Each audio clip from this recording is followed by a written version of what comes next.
नमस्कार, मेरा नाम राकेश कुमार। स्वागत है आपका राकेश कुमार ऑफिशियल का यूट्यूब चैनल पर। अगर आप रेलवे एग्जाम 2024 का तैयारी कर रहे हैं तो आपको रेलवे समान अध्ययन स्पीडी जीके जीएस का बुक जो है पढ़ना ही पड़ेगा, क्योंकि इससे जो है आपको रेलवे एग्जाम में बहुत सारे प्रश्न पूछे जाते हैं। क्लियर? तो इसी पुस्तक के सीरीज में आज का क्लास हम ब्रह्मांड का, ये आपका थर्ड क्लास है। थर्ड नहीं, ये चौथा क्लास होगा। इसके पहले हमने 3 क्लास ब्रह्मांड का और कर लिया है। तो आपका स्पीडी बुक में तो ऑलरेडी पहले से क्वेश्चन आंसर दिया हुआ है। तो हम अपने क्लास में जो है स्पीडी का जो भी क्वेश्चन आंसर होता है उसको हम डिटेल एक्सप्लेनेशन भी करते हैं, और उससे जुड़े जितने भी क्वेश्चन और बन सकते हैं उसका भी हम डिटेल एक्सप्लेनेशन करते हैं। क्लियर है? तो चलिए हम क्लास को प्रारंभ करते हैं। अच्छा, क्लास आरंभ करने से पहले एक नोटिफिकेशन मेरे तरफ से आपको दिया जा रहा है कि अगर आप हमारे चैनल पे नए हैं तो चैनल को सब्सक्राइब कीजिए, क्लास अच्छा लगेगा तो लाइक कीजिएगा और अपने दोस्तों को भी शेयर कीजिए। तो चलिए, पहला प्रश्न कह रहा है कि पृथ्वी का त्रिज्या किसने नापा था? ठीक है, पृथ्वी का त्रिज्या मापने वाला कौन था? तो पृथ्वी का जो त्रिज्या मापा था उस वह किन्होंने मापा है? तो पृथ्वी का त्रिज्या नापा है आपको इरोटोस्थनीज ने। ठीक है, इरोटोस्थनीज ने। ठीक है, इरोटोस्थनीज ने जो है वो पृथ्वी की त्रिज्या को मापा है। अच्छा, मापा है मतलब क्या? जैसे देखिए, ये पृथ्वी जो है, हम जानते हैं पृथ्वी का आकार कैसा है। तो पृथ्वी का आकार जियोड है। ये आपका उत्तरी ध्रुव है और ये आपका दक्षिणी ध्रुव है। तो आपको उत्तरी ध्रुव से दक्षिणी ध्रुव जो है ये आपका ध्रुवीय व्यास, और एक होता है भूमध्य रेखीय व्यास। तो भूमध्य रेखीय व्यास क्या आएगा? तो ये वाला रेखा हो जाएगा, और ध्रुवीय व्यास दोनों ध्रुव के बीच की दूरी। ठीक है, तो अगर इसमें जो है आपका देखेंगे अक्ष ध्रुवीय व्यास। ठीक है, तो अक्ष ध्रुवीय व्यास कितना हो जाएगा? तो अक्ष ध्रुवीय व्यास, ठीक है, अक्ष ध्रुवीय व्यास। तो अक्ष ध्रुवीय व्यास आपका हो जाएगा 12,714 किलोमीटर। क्लियर है? और आपका भूमध्य रेखीय व्यास कितना हो जाएगा? तो भूमध्य रेखीय व्यास अगर पूछेगा तो हो जाएगा 12,756 किलोमीटर। बात समझ में आया? तो पृथ्वी को त्रिज्या किसने नाम मापा था? इरोटोस्थनीज ने। और उसी के अनुसार बताया गया है कि अक्ष ध्रुवीय व्यास 12,714 किलोमीटर है, और भूमध्य रेखीय व्यास जो है वह 12,756 किलोमीटर है। नहीं, व्यास को आधा कर दीजिए तब क्या हो जाएगा? त्रिज्या निकल जाएगा। यानी त्रिज्या बराबर क्या होता है? आपको व्यास को d से बटा 2 हो जाएगा। तो व्यास पता है तो त्रिज्या हम आसानी से निकाल सकते हैं। अगला प्रश्न कह रहा है कि पृथ्वी के पड़ोसी ग्रह कौन है? तो पृथ्वी के जो आसपास के जो ग्रह है तो वह पड़ोसी ग्रह कहलाएंगे। तो हमने आपको बताया था कि यह है आपका सूर्य हो जाएगा, सूर्य के बाद बुध, बुध के बाद शुक्र, शुक्र के बाद पृथ्वी, और इसके बाद मंगल। तो आपका पृथ्वी का पड़ोसी ग्रह कौन हो जाएगा? इधर पड़ोसी हो जाएगा शुक्र और इधर पड़ोसी हो जाएगा मंगल। क्लियर हुआ? यानी कि पड़ोसी ग्रह जो है पृथ्वी के कौन हो जाएंगे? तो पहला हो जाएगा शुक्र ग्रह और दूसरा हो जाएगा आपको मंगल ग्रह। ठीक है, इसका डिटेल हम पहले क्लास में कर लिए। अगर आपने हमारा क्लास नहीं देखा तो प्लीज जाकर पहले क्लास देखें, तो आपको और समझ में अच्छे से आएगा। अगर पृथ्वी का उपग्रह कौन सा है? तो पृथ्वी का उपग्रह जो है वो आपको चंद्रमा एक ही तो उपग्रह है। इसे जो है जीवाश्म ग्रह भी कहा जाता है। किसे हम क्या कहते हैं? जीवाश्म ग्रह कहते हैं। और चंद्रमा का अध्ययन जो है वह सेलेनोलॉजी कहलाता है। ठीक है, जीवाश्म ग्रह कहते हैं, पृथ्वी का जीवाश्म ग्रह इसे कहा जाता है, चंद्रमा को।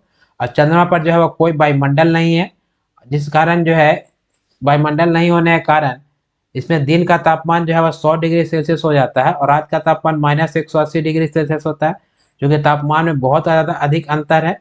तो इसलिए जो यहाँ पर जीवन संभव नहीं है। साथ ही साथ वायुमंडल नहीं होने के कारण आपका जो भी उल्का उल्कापात बहुत अधिक होता है, और उल्कापात होने के कारण यहाँ पे बहुत बड़े बड़े गड्ढे हैं, जिसे पृथ्वी पर देखने से आपको इन गड्ढों पे सूर्य का प्रकाश प्रवर्तित नहीं होता है, तो धब्बा का समान देखता है, दिखाई देता है। तो लोग कहते हैं कि चंद्रमा में दाग है। चंद्रमा में दाग नहीं है, बड़का बड़का गड्ढा है। ठीक है, तो आप ये गलत फहमी में नहीं रहिएगा। ठीक, वायुमंडल नहीं होने के कारण चंद्रमा पर आपको आवाज तो उत्पन्न होगा लेकिन आपको सुनाई नहीं देगा। क्लियर है? तो ये आपका चंद्रमा के बारे में था, यानी कि पृथ्वी का एकमात्र उपग्रह है जिसका नाम है आपका चंद्रमा।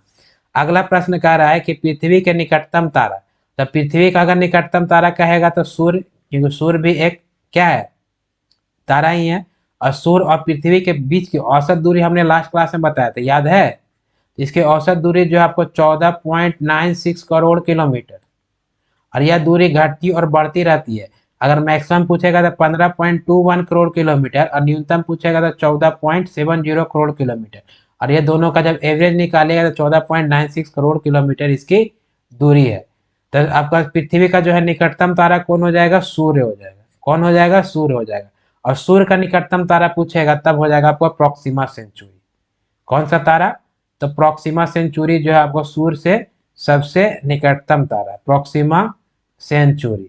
एक प्रश्न और पूछता है कि सबसे चमकीला तारा कौन है? तो सबसे चमकीला तारा जो है वो आपको साइरस हो जाएगा, जिसे डॉग स्टार भी कहते हैं। ठीक है, साइरस तारा जो है सबसे चमकीला तारा है। ठीक है, और सबसे चमकीला धूमकेतु पूछेगा तब क्या हो जाएगा? सेरेस। याद रखिएगा, सेरेस। बात समझ में आया? ये हो जाएगा सेरेस, सबसे चमकीला धूमकेतु ना। अच्छा, यानी सूर्य का निकटतम तारा जो है प्रॉक्सिमा सेंचुरी, और पृथ्वी का निकटतम तारा जो है आपको सूर्य होगा। हमेशा आप कंफ्यूजन होता है, दिमाग में रखिए। कला सौर मंडल का सर्वाधिक चमकीला एवं गर्म ग्रह कौन सा है? तो सौर मंडल का सबसे चमकीला और गर्म ग्रह जो है ये आपको शुक्र ग्रह है। कौन सा ग्रह है? शुक्र ग्रह। अभी ये तो आपको समझ में आ गया कि आप याद कर लिए कि सबसे चमकीला है, सबसे गर्म है। ठीक है, इसको हम शुक्र ग्रह, जिसे हम वेनस भी कहते हैं। ठीक है, शुक्र ग्रह को क्या कहता है? वेनस। लेकिन ये चमकीला और गर्म क्यों है, पहले इस बात को समझना है। ठीक है, क्यों जो है वो सबसे चमकीला है और क्यों जो है वह गर्म है? तो इस पर आपको शुक्र ग्रह पर जो है वह कार्बन डाइऑक्साइड की मात्रा बहुत ही मात्रा में अधिक है। किसकी मात्रा अधिक है? तो कार्बन डाइऑक्साइड की मात्रा अधिक है। और एक कार्बन डाइऑक्साइड की मात्रा अधिक होने के कारण सूर्य से आने वाली ऊष्मा को अवशोषित कर लेता है और उसे जाने नहीं देता है। जब ऊष्मा आ जाएगा और उसको पूरा अवशोषित कर लेगा और उसको वापस अगर नहीं भेजेगा, तब क्या होगा? तब जो है वह वहां पे बहुत ही अधिक, ठीक है, क्या होता है, मतलब गर्म होने लगेगा। ठीक, ऊष्मा सूर्य से आने वाला ऊष्मा को अवशोषित कर लेगा, फिर उसे जाने नहीं देगा, तो वह क्या हो जाएगा? बहुत ही ज्यादा गर्म हो जाएगा। और जब बहुत ही ज्यादा जब गर्म हो जाएगा, ठीक है, गर्म क्यों हो रहा है? कार्बन डाइऑक्साइड होने के कारण। क्योंकि कार्बन डाइऑक्साइड रहेगा तो सूर्य से आने वाले ऊष्मा को अवशोषित कर लेता, फिर उसे जाने नहीं देता, जिस कारण से जो है वह शुक्र ग्रह बहुत ही ज्यादा गर्म होता है। और जब गर्म होगा तो यह क्या दिखेगा? चमकीला दिखेगा। क्या दिखेगा? चमकीला दिखेगा। तो सौर मंडल का सर्वाधिक चमकीला और सबसे गर्म ग्रह कौन सा है? तो आपको शुक्र ग्रह क्यों है? क्योंकि यहाँ पर कार्बन डाइऑक्साइड की मात्रा अधिक पाई जाती है। बात समझ में आया? अभी यह चमकीला ग्रह है, तो चमकीला ग्रह है तो इसीलिए जो है इसे सौर मंडल का परी भी कहते हैं। क्या कहेंगे? सौर मंडल का परी भी कहते हैं। अच्छा, यहाँ पर ऊष्मा इतना ही ज्यादा अधिक हो जाता है ना, कि जैसे प्रेशर कुकर के अंदर कैसे मतलब पूरा प्रेशर बनता है, उसी प्रकार से इस ग्रह के ऊपर जो है वो पूरा प्रेशर कुकर के समान स्थिति पाई जाती है। तो इसलिए इसे जो है वैलिड प्लेनेट भी कहा जाता है। इसे हम क्या कहेंगे? वैलिड प्लेनेट, यानी दम घोटने वाला ग्रह भी इसे कहा जाता है। बात समझ में आया? दम घोटने वाला ग्रह भी कहा जाता है। क्लियर है? तो सौर मंडल का सर्वाधिक चमकीला और सबसे गर्म ग्रह शुक्र क्यों है? क्योंकि इस पर कार्बन डाइऑक्साइड की मात्रा अधिक पाई जाती है। क्लियर है? अगला देखते हैं। प्रश्न संख्या ये क्या हो गया? ये 6। अच्छा, ये नंबरिंग थोड़ा जो है नहीं किया हुआ है। अच्छा, किया हुआ है, नंबरिंग किया हुआ है, एक छूट गया। ठीक है, यहाँ पर होना चाहिए 7 होना चाहिए, 8 होना चाहिए। चलिए, आप लोग नंबरिंग से क्या लेना देना है, प्रश्न को सॉल्व करते हैं। देखिए, अगला प्रश्न कह रहा है कि सौर मंडल का सर्वाधिक ठंडा ग्रह कौन सा है? ठीक है, सर्वाधिक ठंडा ग्रह, तो जो सबसे दूर में रहेगा वो सर्वाधिक ठंडा ग्रह होगा। ठीक है, देखिए कहीं यहाँ पर जो है कभी देता है वरुण ग्रह और कभी देता है अरुण ग्रह। ठीक है, तो ये आप दोनों अगर ऑप्शन देता है तब थोड़ा सा कंफ्यूजन हो सकता है, लेकिन अगर एक ऑप्शन दोनों में से कोई भी देगा तो आप मार दीजिएगा। तो सबसे जो है वो सर्वाधिक ठंडा ग्रह कौन है? वरुण ग्रह। ठीक है, या कहीं कहीं पे जो है वो अरुण भी देता है, तो आप ये भी याद रखिएगा। ठीक है, कहीं कहीं पे अरुण देगा तो आप अरुण भी मारेगा, अगर वरुण नहीं है तब ये फर्स्ट चॉइस में इसको रखना है, सेकंड चॉइस में इसको रखना है, हमेशा ध्यान रखिएगा। क्लियर है? तो यानी सर्वाधिक ठंडा ग्रह कौन है? आपको वरुण ग्रह। ठीक है कि सौर मंडल, अच्छा, सर्वाधिक ठंडा होने के पीछे कारण भी है। ठीक है, इस पे जो है आपको अरुण ग्रह और वरुण ग्रह जो है वो काफी ग्रह जो है वो झुका हुआ है। क्या हुआ है? झुका हुआ है। और झुका होने के कारण जो है सूर्य से आने वाली प्रकाश या ऊष्मा जो है इस ग्रह के ऊपर जो है डायरेक्टली नहीं पड़ता है, तिरछा पड़ता है। और जब तिरछा पड़ेगा, ठीक है, तो यह ग्रह जो है वो क्या होगा, अत्यधिक ठंडा रहेगा, गर्म नहीं होगा। क्लियर है? तो झुका होने के कारण जो है वह सर्वाधिक क्या है, ठंडा है। और ये आपको अरुण ग्रह जो कितना डिग्री से झुका हुआ था, 82 डिग्री से आपको वह झुका हुआ है। और दूसरा झुका हुआ ग्रह कौन है, तो शुक्र है। क्लियर है?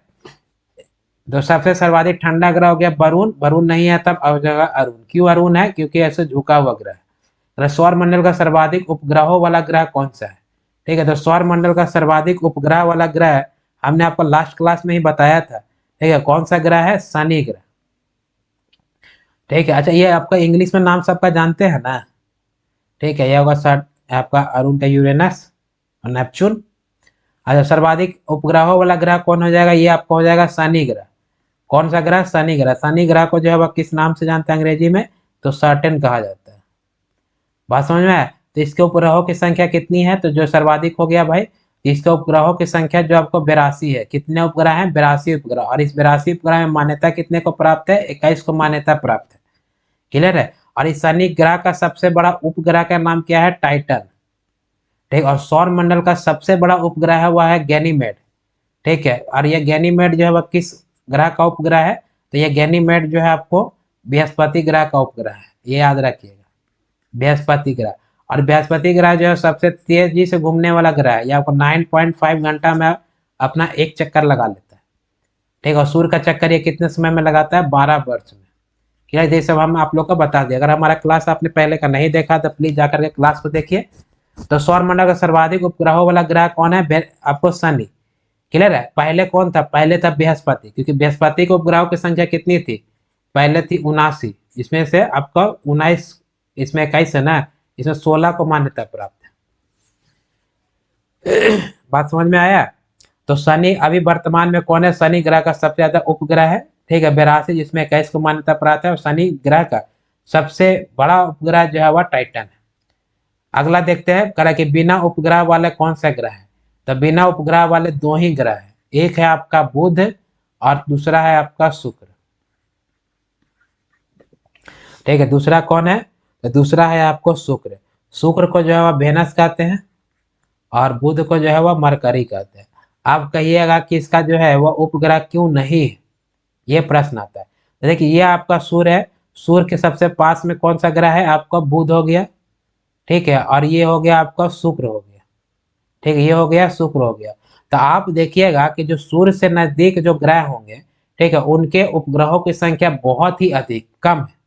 ठीक है, ये आपका पहला, फिर तीसरा नंबर में अर्थ हो गया और ये चौथा नंबर में आपका मंगल हो गया। ठीक है, ये क्या हो गया, मंगल हो गया। तो ये इसलिए आपका ये है, इनके उपग्रह नहीं है कि इनके, देखिए सूर्य का एक अपना गुरुत्वाकर्षण बल, ठीक है, बुध ग्रह का एक अपना गुरुत्वाकर्षण, शुक्र का भी अपना गुरुत्वाकर्षण। तो ये दोनों के जो भी उपग्रह है, वो उपग्रह को कौन खींच लिया, तो सूर्य जो है वो अपने गुरुत्वाकर्षण बल के कारण जो है वो अपने सूर्य में, सूर्य के अंदर चला गया। इसलिए इनके उपग्रहों की क्या है, एक भी संख्या नहीं है। वही आप अगर अर्थ का देखिएगा तो अर्थ का भी उपग्रह की संख्या कम है, एक। मंगल ग्रह का भी उपग्रह का संख्या कितना है, 2, फावोस और डीमोस। तो जो आंतरिक ग्रह हमने बताया था कि 4 ग्रह को आंतरिक ग्रह कहते हैं, इनके उपग्रहों की संख्या कम होती है, अवस्था ठोस अवस्था में पाए जाते हैं। क्लियर है? लेकिन वही बाह्य ग्रह जो आपको बृहस्पति, शनि, अरुण, वरुण जो है, उनके उपग्रहों की संख्या अधिक होती है, क्योंकि दूरी बढ़ जाएगा तो गुरुत्वाकर्षण उतना स्ट्रांग नहीं रहेगा, तो आपका सूर्य जो है खींच नहीं पाएगा। बात समझ में आया? तो बुध और शुक्र का जो है वह उपग्रह क्यों नहीं है, क्योंकि इसके उपग्रह को सूर्य अपनी ओर खींच लेकर के लेकर चला गया। क्लियर है? तो सौर मंडल का लाल और हरा ग्रह किसको कहते हैं, चलिए। सौर मंडल का लाल ग्रह, सौर मंडल का लाल ग्रह किसे कहते हैं और सौर मंडल का हरियर ग्रह किसे कहते हैं। देखिए सौर मंडल का जो लाल ग्रह होता है, यह कहा जाता है आपको मंगल ग्रह को। पेनमा एक क्या हो गया, चलिए। सौर मंडल का जो लाल ग्रह है, यह किसे हम कहेंगे, आपको कहेंगे मंगल ग्रह को। ठीक है, और ये ऐसे भी आप याद रखिए, कैसे टेक्निक से याद रखना, सब रीजन ही बताते हैं, लेकिन टेक्निक से। मंगल के दिन कौन भगवान का पूजा होता है, तो मंगल के दिन होता है बजरंग बली का पूजा। तो बजरंग बली लाल है, ठीक है, सिंदूर लगाए हुए हैं, तो इसलिए मंगल ग्रह को जो है वह लाल ग्रह के नाम से जाना जाता है। यहाँ तक याद रहेगा। अच्छा, अभी मंगल ग्रह को जो है लाल ग्रह क्यों कहा जाता है ये समझना। ठीक है, इसको मिटा दें, इसका तो जरूरत ही नहीं है, समझ लिया तो इसको मिटा देते हैं। तो मंगल ग्रह को लाल ग्रह इसलिए कहा जाता है क्योंकि मंगल ग्रह पे जो है वो आयरन ऑक्साइड की बहुत ही अधिकता होती है। किसकी? आयरन ऑक्साइड की। आयरन ऑक्साइड की जो है वो अधिकता होती है, जिस कारण से जो है यह क्या दिखेगा आपको? लाल दिखता है। ठीक है, तो प्रश्न अगर पूछता है कि मंगल ग्रह लाल क्यों दिखता है, क्योंकि इस पे आयरन ऑक्साइड क्या होती है? अधिकता होती है। साथ ही साथ मंगल ग्रह जो है पृथ्वी के तरह ही कितने डिग्री से झुका हुआ है? 25 डिग्री से झुका हुआ।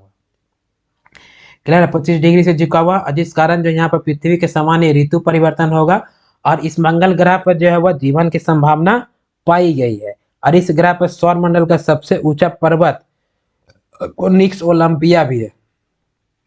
बताने जाएंगे तो बहुत हो जाएगा, चलिए फिर भी जहां तक पॉसिबल होता बता देते हैं।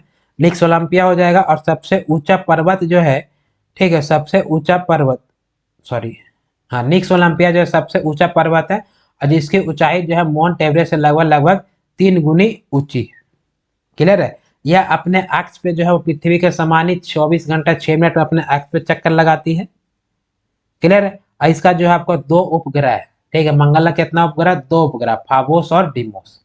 और यह प्रश्न पूछ रहा था कि लाल ग्रह किसे कहते हैं, तो आयरन ऑक्साइड के कारण इसे लाल ग्रह कहते हैं। क्लियर है? हरा ग्रह किसे कहा जाता है, तो हरा ग्रह कहा जाता है आपको वरुण को। ठीक है, वरुण को भी कहा जाता है और अरुण को भी कहा जाता है। ठीक है, तो हरा ग्रह किसे कहेंगे आपको? अरुण को, सॉरी, वरुण को। तो वरुण को जो हरा ग्रह क्यों कहा जाता है?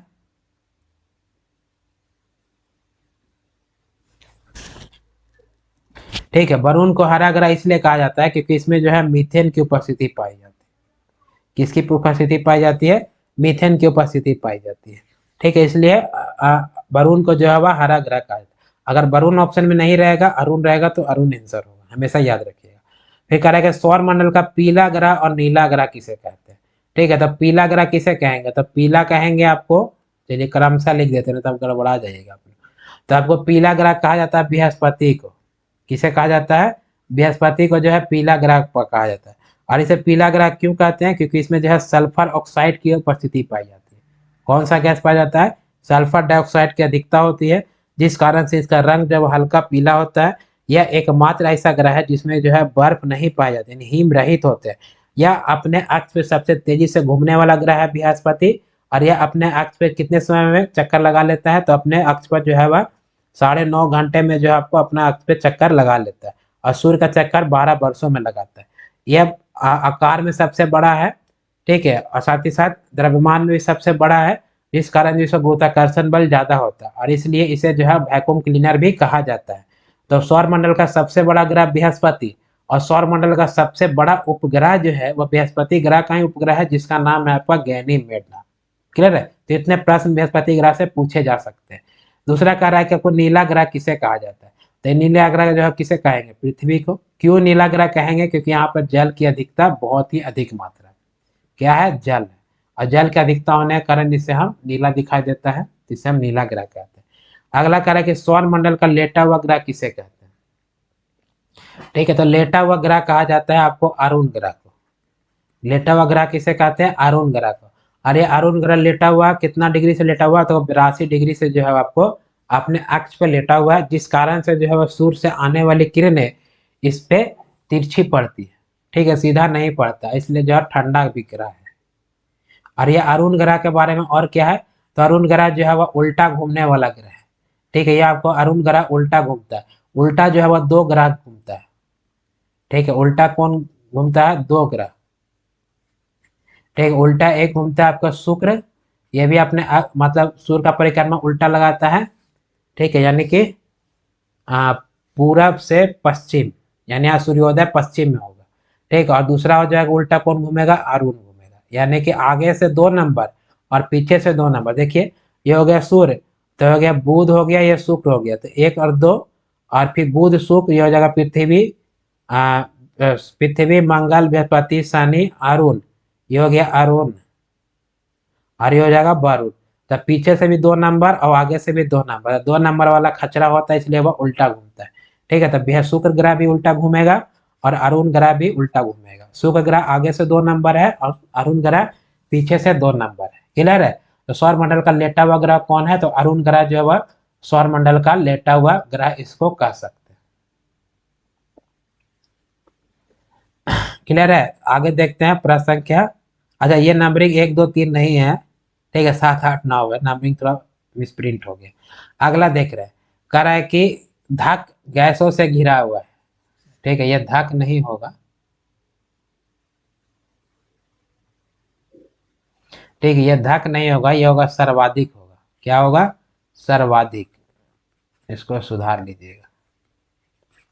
क्या हो जाएगा? सर्वाधिक। अरे सर्वाधिक गैसों से कौन सा ग्रह घिरा हुआ है? तो सर्वाधिक गैसों से घिरा हुआ ग्रह जो है ये आपको अरुण है। कौन सा ग्रह है? अरुण है। ग्रह सौर मंडल का सबसे कम घनत्व वाला ग्रह कौन है? तो सौर मंडल का सबसे कम घनत्व वाला ग्रह जो है, ये हमने कल क्लास में आपको बताया था कि आपको 0.7 ग्राम पर सेंटीमीटर क्यूब। ठीक है, घनत्व जो है वो सेंटीमीटर क्यूब में मापा जाता है, ग्राम पर सेंटीमीटर क्यूब।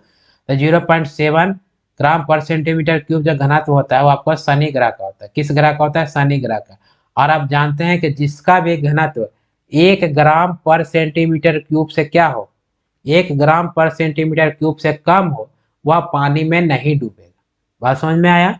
और शनि ग्रह का घनत्व 1 से तो कम है, तो यह क्या होगा? पानी में नहीं डूबेगा। बहुत ही रोचक तत्व है कि आपका शनि ग्रह जो है जिसका घनत्व 0.7 ग्राम पर सेंटीमीटर क्यूब है, जिसका 1 से कम है, क्योंकि पानी का घनत्व होता है 1, तो 1 से जिसका घनत्व कम रहेगा वो पानी में डूब जाएगा, और जिसका घनत्व 1 से ज्यादा होगा, सॉरी, जिसका घनत्व 1 से कम होगा वो पानी में नहीं डूबेगा, और जिसका घनत्व 1 से ज्यादा होगा वो पानी में डूब जाएगा। उल्टा बोल दिया। ठीक है, शनि ग्रह के बारे में और क्या पूछता है प्रश्न? तो शनि ग्रह का जो उपग्रह की संख्या सबसे अधिक है। ठीक, कितने उपग्रह? 82, जिसमें 21 को मान्यता प्राप्त है। ठीक, और शनि ग्रह के बारे में क्या पूछ सकता है कि शनि ग्रह के चारों ओर जो है वह 7 जो है वह क्या पाए जाते हैं? वलय पाए जाते हैं। कितने वलय पाए जाते हैं? 7 वलय, जो कि शनि ग्रह के ही टूटे हुए टुकड़े हैं, जो गुरुत्वाकर्षण, शनि ग्रह के गुरुत्वाकर्षण के कारण जो है इसके चारों तरफ घूमते रहते हैं। क्लियर है? और यह वलय जो है इसमें एक रिंग क्रॉसिंग की घटना होती है। और यह रिंग क्रॉसिंग घटना क्या है कि प्रत्येक 14 पॉइंट यानी लगभग 14.7 साल में यह रिंग जो है वह घूमते घूमते अदृश्य हो जाएगी, मतलब दिखाई नहीं देगा, फिर घूमते घूमते फिर दिखाई देने लगेगा, जिसे हम रिंग क्रॉसिंग की घटना कहते हैं। और शनि का सबसे बड़ा उपग्रह का नाम क्या है? इसका उपग्रह का नाम है टाइटन। ठीक है, तो ये आपका शनि ग्रह से इतने प्रश्न पूछे जा सकते हैं। पृथ्वी की बहन और जुड़वा ग्रह किसे कहा जाता है? ठीक है, पृथ्वी की बहन और जुड़वा ग्रह किसे कहते हैं? तो पृथ्वी का बहन या जुड़वा ग्रह कहा जाता है आपको शुक्र ग्रह को। ठीक है, शुक्र मतलब वेनस। ठीक है, किसे कहा जाता है? शुक्र ग्रह को। आपको पृथ्वी का जुड़वा बहन, मौसी, नानी, दादी, जे बोलेगा सब होगा शुक्र ग्रह। ठीक है, तो पृथ्वी के जुड़वा बहन किसे कहते हैं? शुक्र ग्रह। क्यों कहते हैं इसको जुड़वा बहन? क्योंकि यह पृथ्वी के निकट एवं चमकीला ग्रह है। यह आकार में, घनत्व में और व्यास में पृथ्वी के समान है। क्या है? आकार में पृथ्वी के समान है, व्यास में पृथ्वी के समान है, और साथ ही साथ, ठीक है, आकार में, घनत्व में और व्यास में, यानी कि घनत्व में क्या है? पृथ्वी के समान है। इसलिए इसे जो है वह क्या कहा जाता है? पृथ्वी का बहिन कहेंगे, जुड़वा बहिन, मौसी, नानी, दादी, चाची सब कहेंगे। क्लियर है? तो भोर या सांझ का तारा किसे कहते हैं? तो भोर या सांझ का तारा जो है वह शुक्र ग्रह को कहते हैं। ठीक है, शुक्र ग्रह को जो है वह भोर या सांझ को तारा कहते हैं। ठीक है, भोर और सांझ के समय जो है प्रकाश कम रहता है, इस कारण से सूर्य से जब प्रकाश आता है तो बुध और शुक्र से प्रकाश टकराकर परावर्तित होता है, इसलिए यह दोनों जो है वो क्या करते हैं? चमकीले दिखाई देते हैं। जैसे आपका चंद्रमा जो देखते हैं, चंद्रमा का अपना प्रकाश नहीं होता है, सूर्य से प्रकाश परावर्तित होकर के हमारे पास आता है, तो इसलिए चंद्रमा प्रकाशित दिखता है। उसी प्रकार से शुक्र और ये आपका शुक्र और बुध ग्रह जो है, ठीक है, शुक्र ग्रह और बुध ग्रह दोनों, तो शुक्र ग्रह जो है मुख्य रूप से क्या होता है कि वह तो चमकीला भी है, तो यह जो है वह सूर्य से आने वाले प्रकाश को जो है परावर्तित कर देता है, इसलिए भोर और शाम के समय जो है क्या दिखता है? चमकीला दिखता है। ठीक है, तो इसलिए हम इसे भोर या सांझ का तारा कहते हैं, किसे? शुक्र ग्रह को। अगला प्रश्न है सौर मंडल का सबसे बड़ा उपग्रह। तो सौर मंडल का सबसे बड़ा उपग्रह कौन हो जाएगा? गैनीमेड। कौन हो जाएगा? गैनीमेड जो है वो सौर मंडल का सबसे बड़ा उपग्रह है। और यह उपग्रह किसका है? तो आपको बृहस्पति ग्रह का। ठीक है, बृहस्पति ग्रह कितने उपग्रह हैं? तो आपको 79, जिसमें 16 को मान्यता प्राप्त है। क्लियर है। अगला प्रश्न कह रहा है कि सौर मंडल का सबसे छोटा उपग्रह कौन है? तो सौर मंडल का सबसे छोटा उपग्रह है आपका डिमोस। ठीक है, कौन है? डिमोस। और यह डिमोस किसके उपग्रह है? देखिए, मंगल ग्रह के दो उपग्रह, मंगल ग्रह के दो उपग्रह, पहला का नाम है फाबोस, ठीक है, और दूसरा का नाम है डिमोस। और यह डिमोस जो है वह सौर मंडल का सबसे छोटा उपग्रह है। ठीक है, और यह उल्टा भी घूमता है, ये भी याद रखिएगा। ठीक, क्या घूमता है? उल्टा घूमता है। क्लियर है। तो लगभग लगभग हमने जो है आपको 19 क्वेश्चन आज के क्लास में हमने कर लिया है। तो आज के लिए बस इतना ही रखते हैं। क्लियर है, आज के लिए इतना ही।